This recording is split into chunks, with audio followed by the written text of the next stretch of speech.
Mesdames et messieurs, bonsoir et bienvenue dans l'Invité Culture. Et dans l'Invité Culture ce soir, nous recevons une artiste dont le travail s'écoute, se ressent et se vit. Elle a fait de sa vie un carrefour où dialoguent harmonieusement trois langages, la peinture, le chant et la comédie.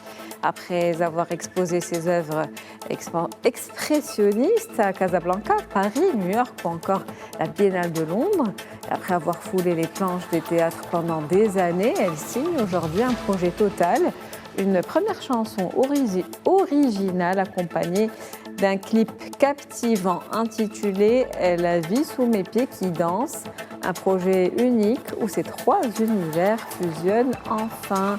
Husna Benchkourol, bonjour à vous, c'est un plaisir de vous avoir comme invité ce soir. Bonjour. Merci d'avoir accepté cette invitation. Alors, vous êtes un petit peu une artiste pluridisciplinaire, le chant, on va dire la peinture, artiste peintre, et également la comédie. Donc, vous faites un petit peu coexister ces trois univers. Comment ça se passe au quotidien ?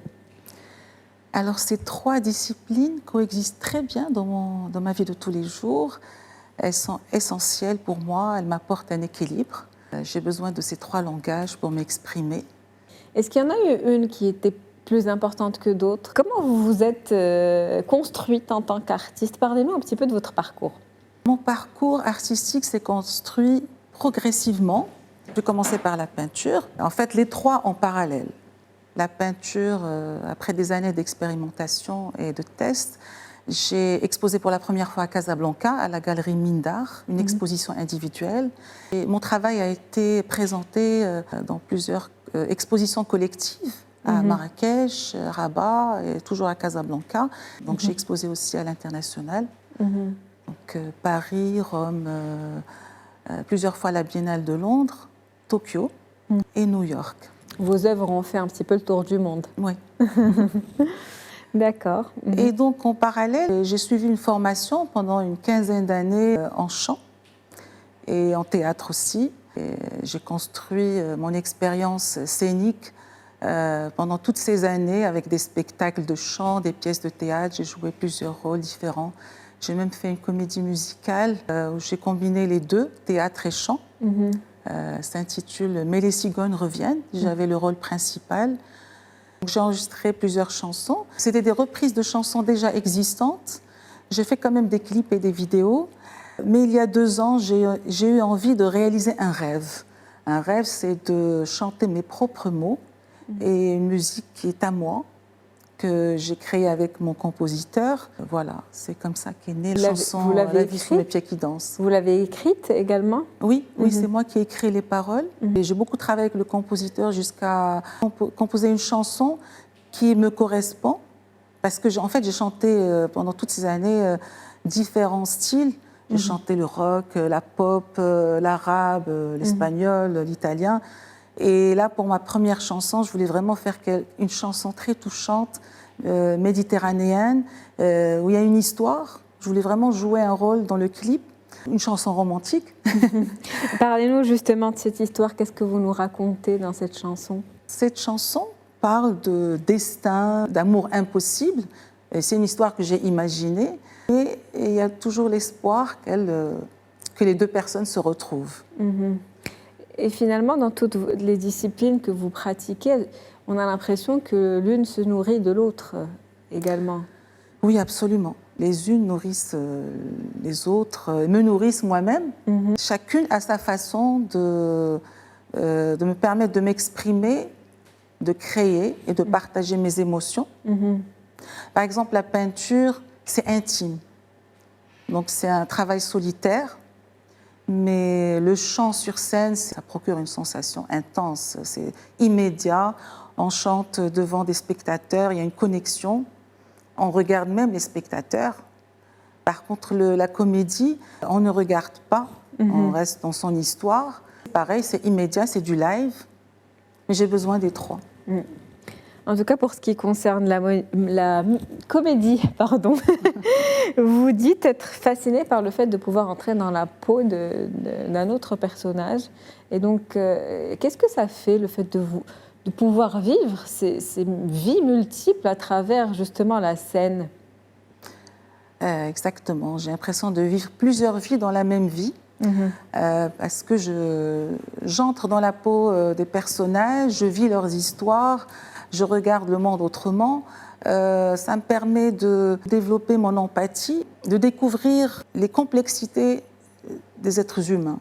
Et justement, quand le fait de changer toujours de langage, travailler avec le corps, puis la voix et puis la peinture, ça fait que finalement, vous avez plusieurs sources d'inspiration et c'est une créativité qui est continue finalement et qui s'adapte en fonction du contexte, du moment, de vos sentiments également.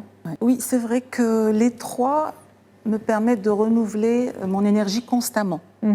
Parce que quand quelque chose m'inspire en peinture, ça influence aussi le chant et le théâtre, et inversement. Le fait d'avoir ces trois langages différents me permet de continuer à créer avec le même plaisir pendant toutes ces années, et j'ai encore d'autres projets. Elles se complètent.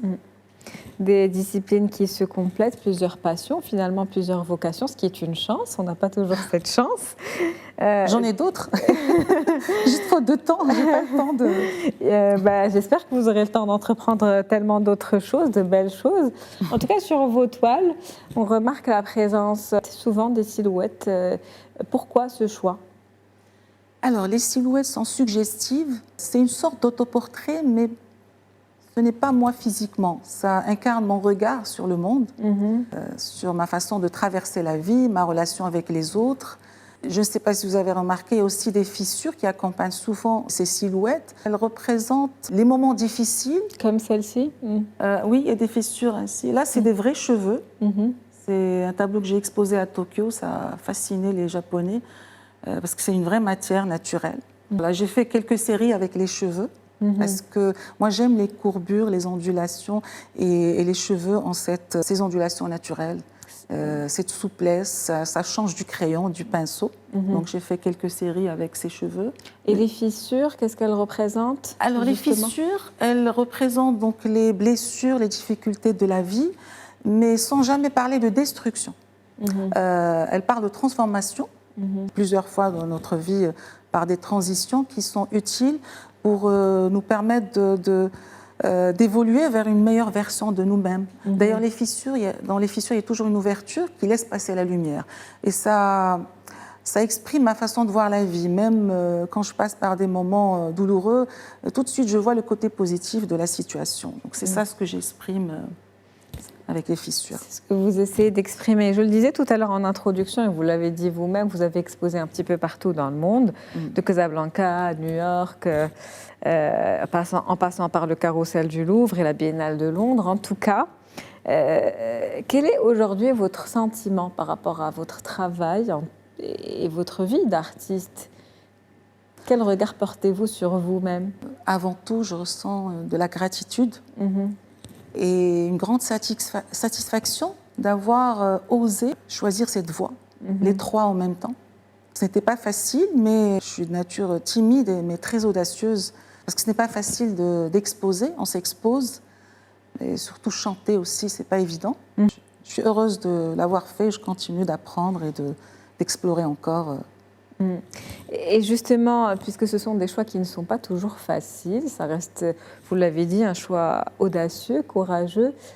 Qu'est-ce qui fait qu'on continue, qu'on croit en son rêve ? Alors, ça fait beaucoup de bien déjà de créer, de s'exprimer à travers ces trois langages. Et ce qui m'encourage, c'est le retour des gens. Par exemple, pour la chanson que je viens de sortir il y a 2 mois, j'ai eu beaucoup de retours positifs. Je ne m'attendais à rien, donc ça m'a beaucoup touchée. Et puis à chaque fois que je suis montée sur scène, j'ai eu des encouragements. Même pour la peinture, j'ai été très touchée par le retour des Japonais et des Anglais, parce qu'ils étaient vraiment très intéressés par mon univers artistique. Et ils ont posé beaucoup de questions, ils se sont attardés sur mes toiles. Et donc, voilà, ce sont des réactions comme ça qui m'encouragent. Et puis l'équilibre que j'ai trouvé avec ces trois passions. En tout cas, un équilibre que l'on retrouve dans ce dernier clip, puisque vous y mettez un petit peu tous ces éléments, le chant, la peinture. J'aimerais bien qu'on projette un petit extrait à nos chers téléspectateurs pour qu'ils aient une idée du rythme sur lequel vous avez travaillé.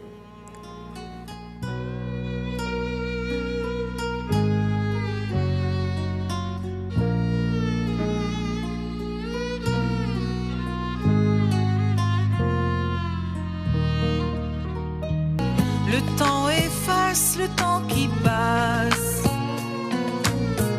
Libre et forte, ma peau m'emporte vers un destin inachevé. On invite en tout cas les téléspectateurs à écouter la suite. J'aimerais finir sur vos futurs projets du coup. Quel est le prochain projet sur lequel vous travaillez, qui vous tient à cœur, que vous avez envie de partager avec nous? Alors, j'ai déjà commencé à préparer une nouvelle chanson. Et le défi que je voudrais relever, et j'espère y arriver, je vais essayer, c'est introduire l'expression du corps par la danse. C'est une discipline qui m'intéresse depuis des années, mais comme je vous l'ai dit tout à l'heure, je n'ai pas trouvé suffisamment de temps et d'énergie pour Ça viendra, j'en suis sûre. Voilà, donc ça et la sculpture en art plastique, j'espère. Merci à vous, Hesna Benchkros. C'était un plaisir de vous avoir comme invité, de découvrir cet univers artistique qui est le vôtre, de le partager avec nos chers téléspectateurs. C'était un plaisir. Merci à vous.